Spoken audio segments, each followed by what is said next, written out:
This is Roll Credits.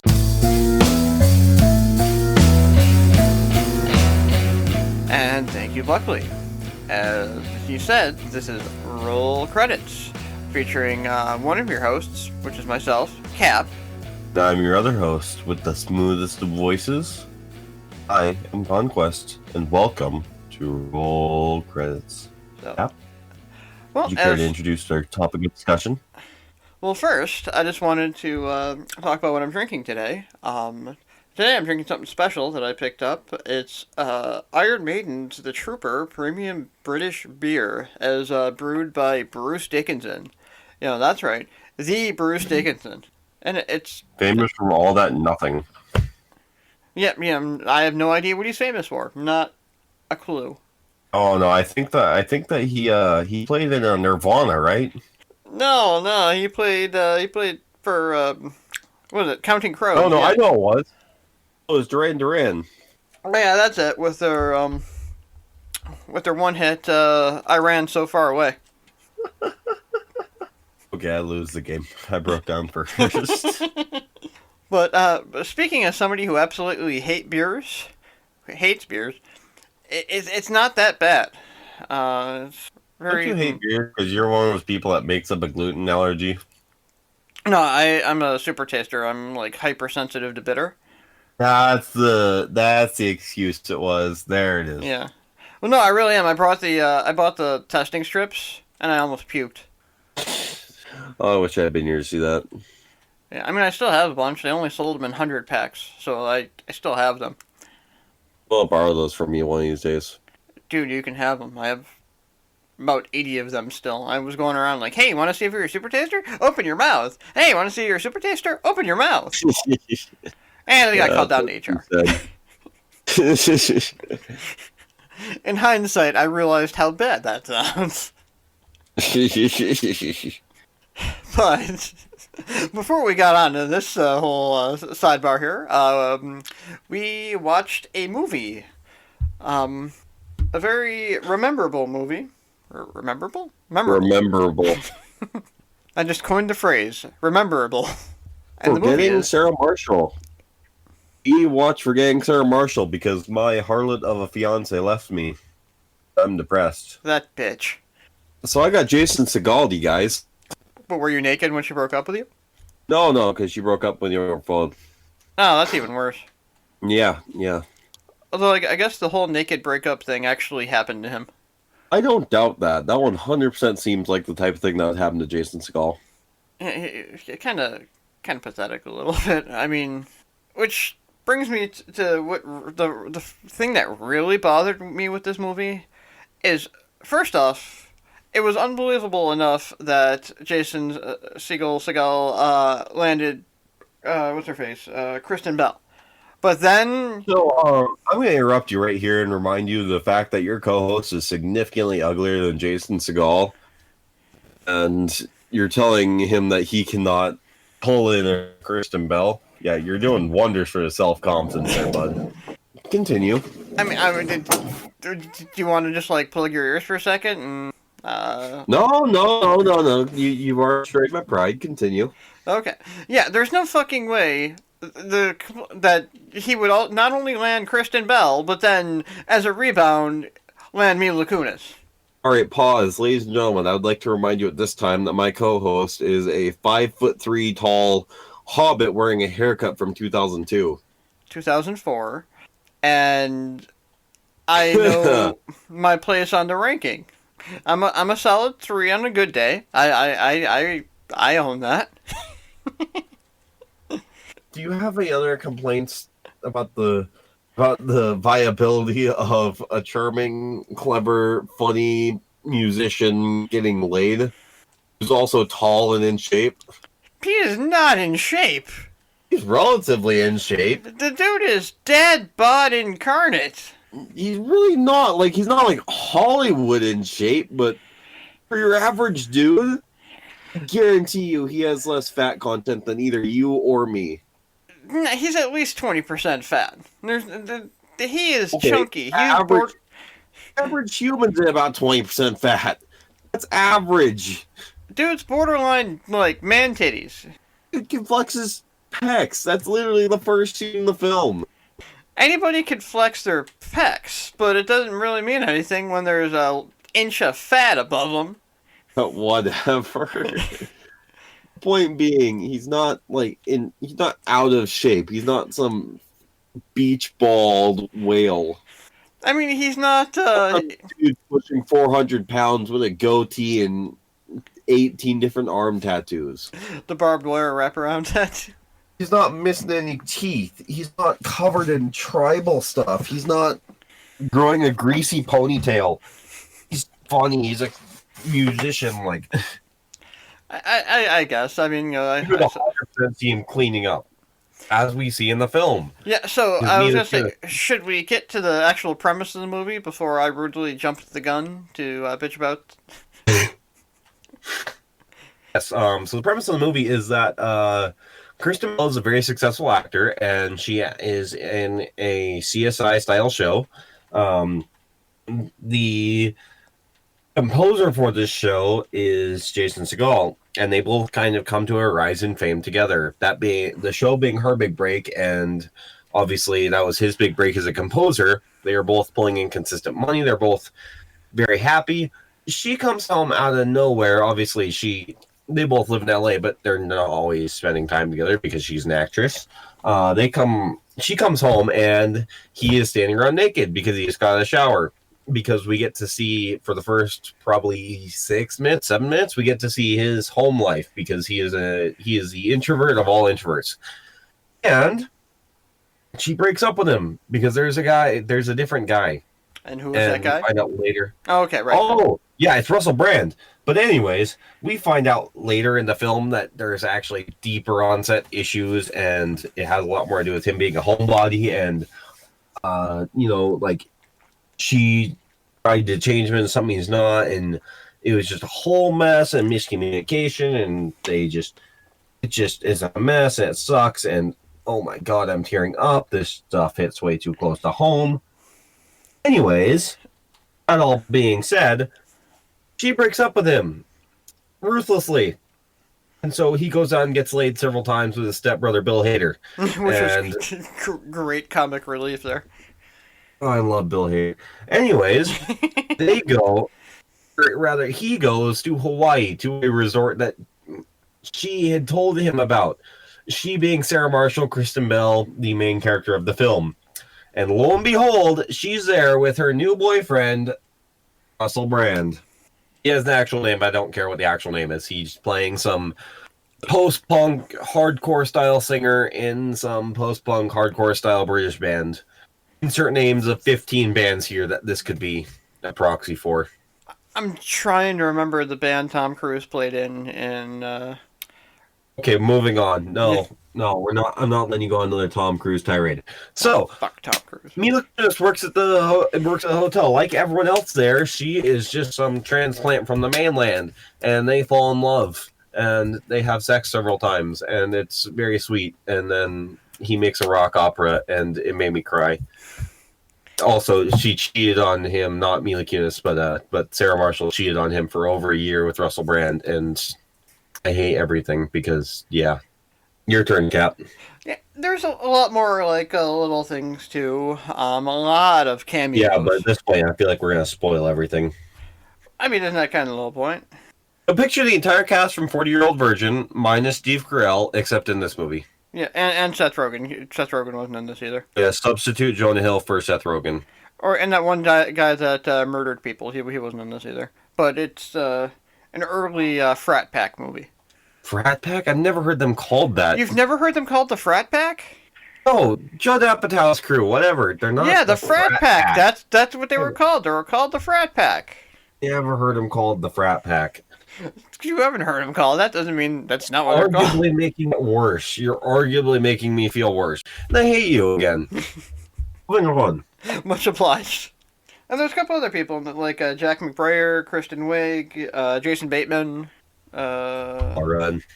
Yep, Paul Rudd, Jonah Hill, Another thing I noticed, it was released on April 18th, 2008. Jason Segel was drinking a Corona. If you subtract the 08 from the 18 and swap the 1 and the 4, you get 1420, which is close to when the first person died with COVID. So this movie predicted Corona, the virus, essentially. So I'm going to go ahead and take my tinfoil hat off now.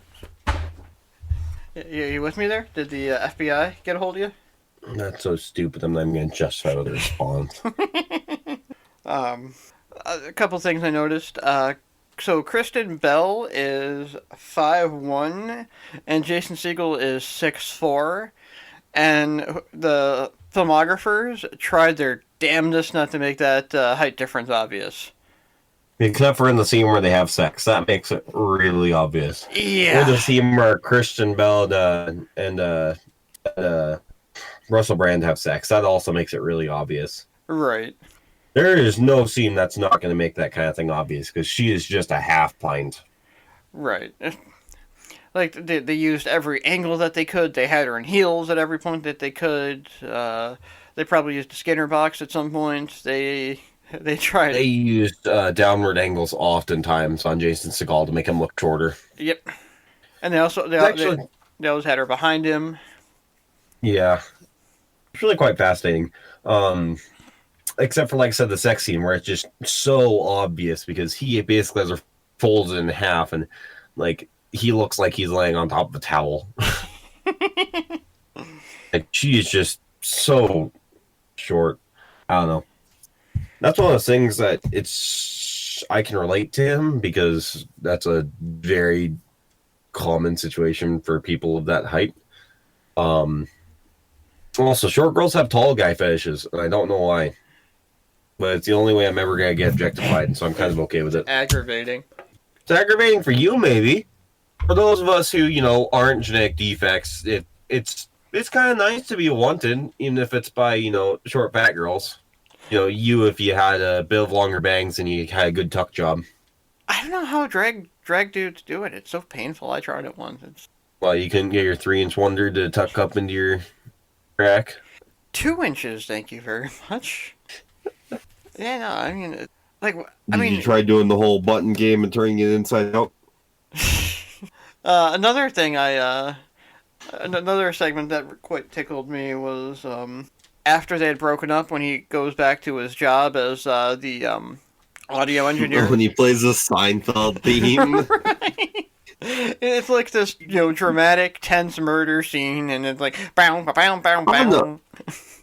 I don't know about tense. I mean, they're talking about some dude who's chopping off family jewels. Like, it's taken the whole stupid to extreme. I wager that you could put the Seinfeld theme over anything, and it would be hilarious. Alien, you couldn't put it over Alien. It wouldn't make Alien funny. Are you kidding me? When the chest burster comes out and like, bow, bow, bow. Okay, but I was thinking of the scene where Sigourney Weaver has her head turned and the xenomorph is sitting right there, and xenomorph spits out its inner mouth thing. It's all about timing. If you time it just right when the little inner mouth thing shoots out, perfect. It's fucking hilarious. But the inner mouth thing doesn't shoot out; it just slowly comes out. Right. I feel like the timing wouldn't work, and I found something it wouldn't work with. So, To be continued on. But overall, yeah, if our editor isn't too lazy, they'll put it in and prove us wrong. Yes, our editor. Yeah. I thought it was a very accurate portrayal of a bad breakup, because at times he was good, he was alright, but then at other times he was just complete. He was never good. He was always in pain, and I know that feeling so well.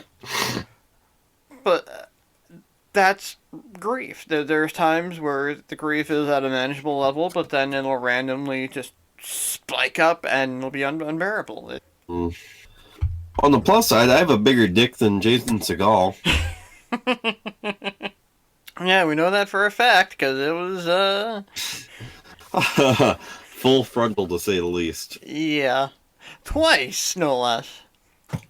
More than twice, really. Yeah, I try to just remember the two there was times. Twice of really obvious ones. I wasn't really looking that hard. Yeah, if you say so. Jason Statham's penis. Wait, Jason Statham's penis? Yeah, that would have made this movie much better, don't you think? I wonder If if they it's put bald Jason and stubbly. Statham in the role to Jason Segel. I mean, Are you I telling me you guess. wouldn't? Would you not watch a movie where Jason Segel or Jason Statham is just trying his best to actually act? He's trying to act in pain instead of having someone who's decent at acting like Jason Segel, someone who's has an emotional range and can be funny and clever. If they had Jason Statham just trying his best and failing, Well, I mean, he's good at what he does, and what that does is... just not forgetting Sarah Marshall. So tell me it wouldn't be funny. Yeah, it'd be pretty funny. Sarah, I can't live without you. I'm going to Hawaii. Exactly. You can't tell me that wouldn't be great. That would be great. At least Jason Segel can act. I guess, but then again, I can't see Jason Segel, sure it's not Segel? I feel like it... Jason Segel. It's always been Jason Segel.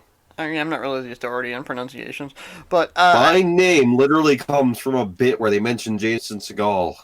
Connquest. Right. Comes up multiple times in Popstar, Never Stop, Never Stopping. Good movie. But, Then you should remember the joke. do you know how long it's been since I've seen that? It's even a joke about forgetting Sarah Marshall. Anyway, I'd like to see him in a movie like Crank, where it's just like over-the-top action. I don't think he'd be able to pull that off. I think you would. I don't know. Have you ever seen him play a pissed off character? He does a really good job. Not that I remember. Like, for being everybody's best friend, he does a good job at playing, mean, angry character. I mean, I don't dislike him as an actor. I really liked him in I Love You, Man, with Paul Rudd again. Seems like everything but How I Met Your Mother, he was with a group. Hence why they're called the Frat Pack. And I watched a little bit of How I Met Your Mother. It didn't really it kind of meandered a lot. I really enjoyed Mila Kunis and her role. I feel like she did a really good job too. I feel like sorry? I feel she's quite attractive. I feel she's funny, and I'm kind of confused as to why she hasn't had a bigger presence in Hollywood. That's actually what I was just going to say. Like, she doesn't really get a lot of big roles that she really deserves. Like, I only... She had an almost 10-year hiatus between Bad Moms and really this. And, I mean, she does Family Guy on the regular, but as far as that goes, I mean, that's... Doesn't count, though. That's something that she did as a favor to Seth MacFarlane that then essentially fell backwards into a big show. Right. But, I mean, she's married... Really? With kids she's now. married to... Yeah, but, like, for almost 10 years, she didn't really do anything. Yeah, I mean, I don't know if it's her own choice or if it's just her being railroaded for whatever reason. I'm not sure. It's just fascinating. Mm-hmm. She deserved her and Ashton Kutcher didn't get married till like 2015. Like they were together, but like because because she was with Macaulay Culkin for a while, like good 10 years. I guess that's true. So I don't know. Did you know that the reason why her name is weird is because she came from the Ukraine? Yeah, she was actually born in Ukraine. I want to say she speaks fluent Ukrainian. If that, I don't know what language they speak in Ukraine. I'm assuming Ukrainian, but. I don't know. It's some kind of Slavic name. And she was also like, I want to say she was like a world-class trained dancer or something too. I don't know about that. I know that she got the job on That 70s Show and like she would have been 14 or so, something like that. Yeah, she was like 14 or 15. She lied. Yeah, just because she looked older. Right. Which is kind of disturbing because Ashton Kutcher was not 14. Right. But did they actually date when they were on the show? I don't know. I don't remember tabloids from the late 90s, believe it or not. What I do know is that he is like the age of my father, which means that he'd be 43 or 44 this year. He's born in 78, which means she's 37, which means they're, 7 years apart? Yeah, I mean, that's not... No, he's only 43. Means that okay, then they're 6 years apart.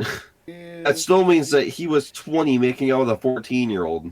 Yeah, I mean, yeah. yeah. Yeah. Let's see, what else was she in? She was in Ted, obviously, but that didn't come around until Bad Moms. That was a Seth MacFarlane thing too. Right. She was in Friends with Benefits with Justin Timberlake, but that's one of those weird pop culture things I shouldn't know about. She really hasn't been in much. She's like had recent roles, but like I don't know. Yeah, Book of Eli, she had a minor part in that. I think what really killed her career was when she was in American Psycho 2. Yeah, that'll do it. She didn't really have much of a starring role ever after that. The film bombed. Like, I think that's what killed her role, or killed her potential to become an actual actress, as opposed to just TV actress. Yeah, I mean, that's a really hard jump to make. What you think? I feel like, I mean, it's a completely different medium. But some actors can do it. Jason Segel did it a couple times. True. I mean, she jumped back and forth. Yeah. All right, so I'll start with my final thoughts here. I mean, I don't really have a lot. I mean, it was an enjoyable movie. It wasn't an intellectual supergiant, but that's fine. It was a nice, little easy writing, just a nice little funny romantic comedy that you don't really get anymore. I enjoyed all the actors and actresses. I mean, Mila Kunis and Kristen Bell are a huge plus. And then classic Russell Brand on top of that in his prime. So it was enjoyable. So for that, I give it a 7 out of 10. I want to sleep with the redhead. Fix-It Felix's wife. She's in all the weird stuff I am, and she's very attractive, and it made for a very funny movie. The whole movie really was quite funny. It was very cathartic to watch. But, that's going to happen because I'm a little pathetic baby and I'm never going to get over my emotions. So, yeah, 10. Really good movie. I completely forgot about 8.5 if I get to sleep with the redhead. I completely forgot about the Jack McBrayer and the redhead subplot. That was fucking hilarious. Oh, yeah, because he's just pure and innocent and, can't even handle normal sex. And then she is just like, stick it in my ass, Daddy. Oh, that was great. Oh, that whole movie was great. Yeah, I enjoyed that. Thank you for having me watch that again. I completely forgotten about it. So that was fun. Oh, most people have. Most people forget about most of the movies. Next time we're gonna do Pineapple Express. All right, I was just gonna say, what are we doing next? But I guess you answered my question. Yeah, let's do Pineapple Express. Sure, why not? All right, deal. It's another one of those same kinds of movies. That's really great. Pineapple Express, y'all be ready. I'm not gonna get high, but Cap will. I'll make him go get some weed. Weed's legal in New York now. He can go get some. Sure is. I'll get a Pineapple Express. No, that's actually a really strong hybrid strain. You wouldn't be able to handle it. Yeah, I'm not really. Not my bag, baby. You're not really much of a weed smoker. Trust me. You die. Yeah. You need your semi-functional. Go get yourself some sour diesel. I have no idea what we're talking about. Oh, I know you don't. It's okay, buddy. I'm a square, man. You don't look like one. You look pretty rotund to me. Oh, gee, thanks. Oh, the joke was right there. I'm sorry. I couldn't help myself. Yeah. I have 17% body fat. Thank you very much. Hopefully it's that one. The health freeze is over. No, I have one of those Renfo scales. I was trying to get down to 15, but then fucking COVID hit, so it sucks. COVID, quote unquote. So there's just one thing left to do. And this is Roll Credits. Thanks for watching, folks.